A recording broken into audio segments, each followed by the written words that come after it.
1,000, 500, 2,000 subscribers, 3,000 subscribers, 10,000 subscribers, 20,000 subscribers, and they over there going back and forth with people and arguing with people. I see a whole community of people. You wonder why, and you ask me, you say, Anton, how come you don't show up on certain platforms anymore? Because all I see is the stain that I see being emphasized and implemented across the black community as a whole, and then I see little pockets of it on the internet as though I'm not really, and I pay attention to it. It's people that keep me informed on what's going on, and then it's infighting and anger, and I'm going to tear you down, and I'm going to throw some receipts out on you, and this guy did that, and that woman did this, and everybody is all infighting and scratching each other's eyes out.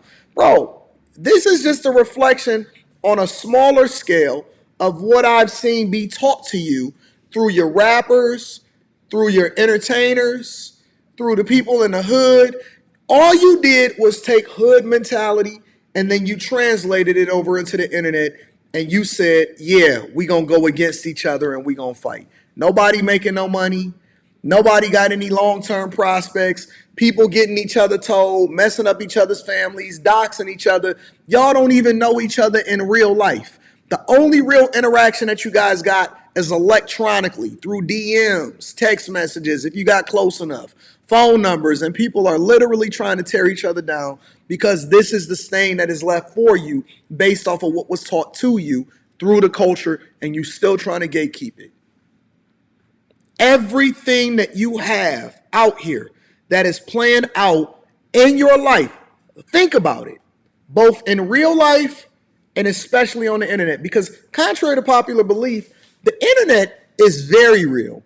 The internet is more real than you are in real life because the internet allows for people to actually say what they really thinking, and often at times they think that they hiding behind an avatar, but they can say what they really thinking without them feeling like they get any repercussions as a result of it. They don't have to be accountable for their words because they're not a visible person, or they're not an internet personality, or they're not big enough for people to care. And so they say some of the most egregious stuff that they can find because that's really them. That's really what's in their heart. That's the thing that you're not willing to say in real life to your boss, because your boss is going to tell you to shut the fuck up and get that report done, or get over there with that high-low and go and get my parts, and you're going to say yes, sir, and no, sir. But see, because you don't have that energy to really be able to say that junk in real life, you get online and you talk tough in order to say stuff about people, and then you get caught up because that's who you really are. That's who you really want to be. So the internet allows for people to actually be more of what they really are instead of actually being the thing that they really are in real life. You docile in real life, right? You docile in real life. Conversely, anybody that's ever met me in real life, I'm more of what I am in real life than I am on the internet. See, it's the reverse. Everything that I've been taught in my life is the reverse, right? Everything that I've been taught in my life is the reverse.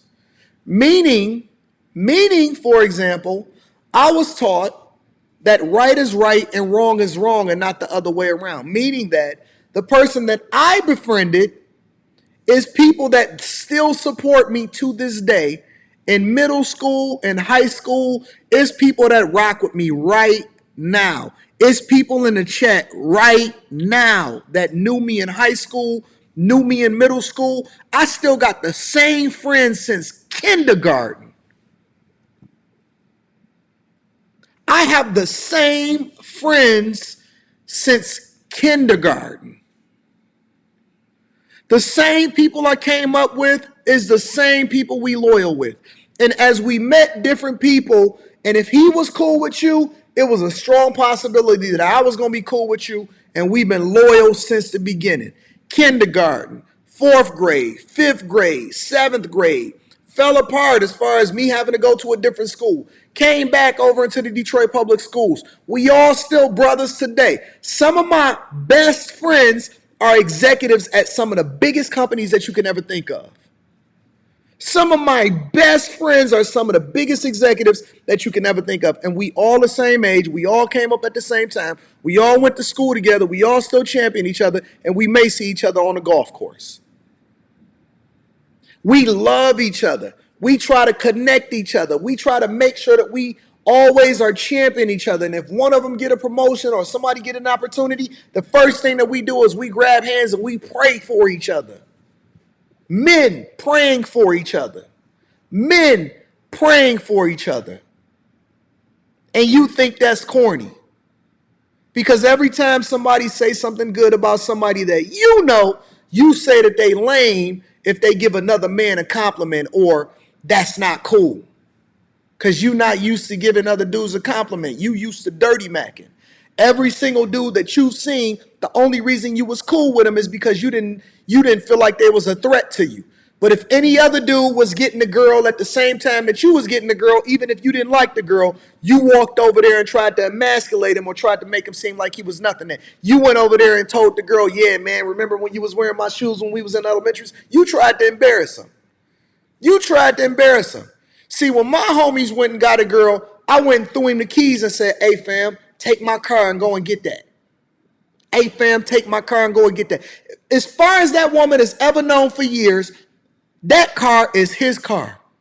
And every time we pull up, I act like I'm driving his car, even though it's my car. You know why? Because we love each other and we supported each other and we always got each other's back. I got the same friends since kindergarten. There is nobody, and I've been on the internet for a long time. Think about it. Nobody. I went to the biggest high school in Detroit. My graduating class had over 2,000 people in it. Not one person has ever come on the internet and said that Anton is not exactly who he was today as he was in high school. Not one person can ever say that I did him dirty. You have never seen not one person in my past, not one. In the entire city, in my entire existence, in 41 years on this earth, you have never seen anybody speak negative on my name that's ever met me in real life. Not one person. Not one person.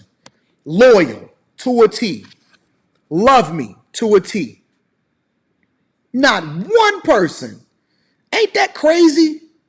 That's called stripes. That's called real life. That's called I ain't got to say nothing, because if it was something, then it would have already came out. How come ain't one girl in my entire life ever then came forth and did the Puffy and the Cassie to me and said that, nah, this nigga is dirty over here. Nah, this nigga is dirty. Kojak is in the chat. I went to school with Kojak. Kojak is like 6'10". He's like one of the tallest people that I've ever met in my entire life. Kojak went to Cass Technical High School with me, and he know exactly who I am. I'm the same person today on the internet that I was back in 1996, 7, 8, 9, and 2000, graduated in the year 2000 from Cass Technical High School.